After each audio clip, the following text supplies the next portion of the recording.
the United States cannot pressure China. We do not respond to noise, we respond to time. Let's see who outlasts who. Xi Jinping declares. Oh, I don't sure he can said like that. That's funny. Breaking news. Donald Trump just announced a 245% tariff on Chinese electric vehicles. Yes, 245%. Not a policy move, a sledgehammer. At a press conference, Trump stood tall and declared, "They've been ripping us off for years. Not anymore." Applause erupted. Somewhere, an economist fainted. Trump calls it a strategy to bring jobs back. Critics call it economic fireworks. One late-night host said, 245%. That's not a tariff, that's a breakup text. Retailers are panicking. Importers are sweating. One CEO tweeted, "RIP affordable electronics." The stock market did its dance, dip, bounce, panic, repeat. Consumers? Furious. "My $300 toaster is now $900, one shopper complained. Trump remains unfazed. "We don't need cheap stuff," he says. Easy to say when you're not buying it yourself. Meanwhile, China stays silent. Calm before the storm? Or just quiet confidence? One thing's clear, this isn't just trade. It's theater. And the curtains have just risen. Cut to Beijing. While global media goes into meltdown, Xi Jinping is brewing tea. No fiery speech. No press conference. Just a quiet sip and a raised eyebrow. He glances at the headline, "Trump slaps 245% tariff," and calmly smiles. "Interesting," he murmurs. Then he turns the page to the weather. Where Trump yells, Xi whispers.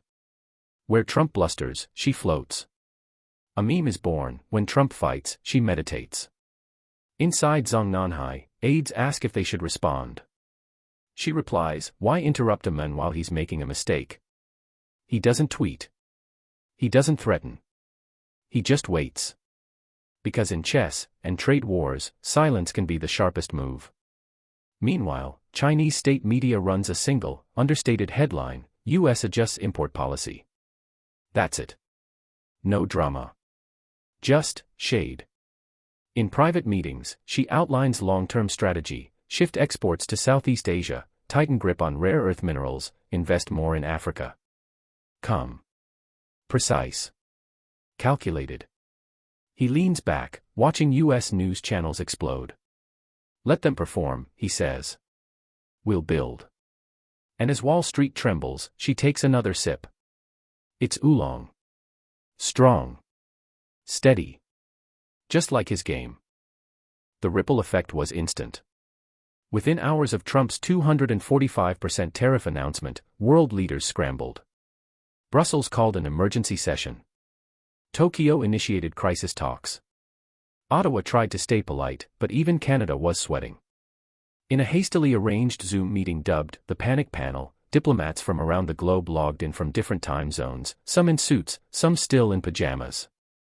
A German official opened the call with, "Are we witnessing a trade apocalypse?" A British minister muttered, "First Brexit, now this. Can we catch a break?" Meanwhile, the French delegate sipped wine and said, "We told you, never trust a man with that much orange." On-screen chaos ensued. Charts were waved. Fingers were pointed. Someone tried to mute the Australian representative but failed. Everyone talked over each other. Then, Xi Jinping appeared. Calm, serene, with a misty bamboo forest in the background. No suit. Just traditional silk robes and a cup of tea. He smiled. "Gentlemen. Relax." The call went dead silent. "Trade war is noise," she said. "China is still, very focused." Then he raised his cup and disappeared from the screen. Some say it was a power move. Others called it a flex. Either way, message received. Meanwhile, markets across Europe dipped. Asian supply chains hesitated. Africa watched with interest, ready to accept China's redirected investments. The IMF issued a statement urging stability and dialogue. Social media had other ideas. Memes exploded. Meanwhile in Canada, sorry, but we're scared. World leaders in Zoom therapy session. Xi, calm. Trump, caps lock. Back in the US, late-night shows went wild. It's like every country got invited to a crisis party, and Trump brought fireworks. The world wasn't just watching anymore. It was reacting. The age of tariffs had returned, and it brought a comedy script with it. China didn't launch a counter-tariff. It didn't issue threats. Instead, it made a few quiet phone calls, and the world economy started to shift. First, Chinese officials met with Southeast Asian partners. Overnight, new export routes were activated. Indonesia, Vietnam, Malaysia, all ready to pick up where the US left off. Second, the Ministry of Commerce released a one-line statement: rare earth quotas will be adjusted to match global harmony. Translation: good luck building electronics without us. Third, Chinese tech firms started buying up microchip patents. Not for use, just to keep them away from competitors. It was like a chess move where you don't take a piece, you just block the board. And then came the panda diplomacy. China offered friendship pandas to multiple European nations. But behind the scenes, strategic investment deals, infrastructure, energy, even AI partnerships. All quietly negotiated while Trump bragged about winning. In Africa, Chinese diplomats toured capitals with billion-dollar development packages. Meanwhile, U.S. ambassadors held awkward press conferences, trying to explain why tariffs make toasters cost more. Back in Beijing, she received reports daily. Calm, detailed, color-coded. He rarely spoke. He didn't need to. His moves were playing out across continents. One memo read, U.S. consumers now facing 30 to 60% price increases on common electronics. She underlined the word common. Then he wrote just one phrase in the margin. Let pain teach. It wasn't loud. It wasn't flashy. But it was devastatingly effective. While Trump shouted across podiums, China redirected billions, and watched America scramble to understand what just happened. Revenge wasn't served hot. It was served, without saying a word. As prices skyrocketed, American patience collapsed. Within days, protests erupted in major cities.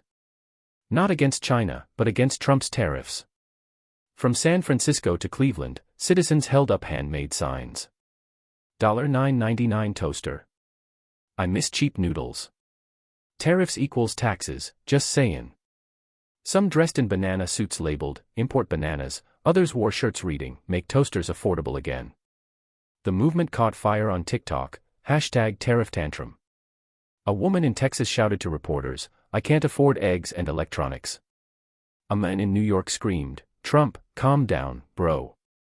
Cable news tried to cover it seriously, but the visuals were absurd. One protester marched with a broken microwave taped to his back like a war trophy. Even late-night hosts couldn't believe it.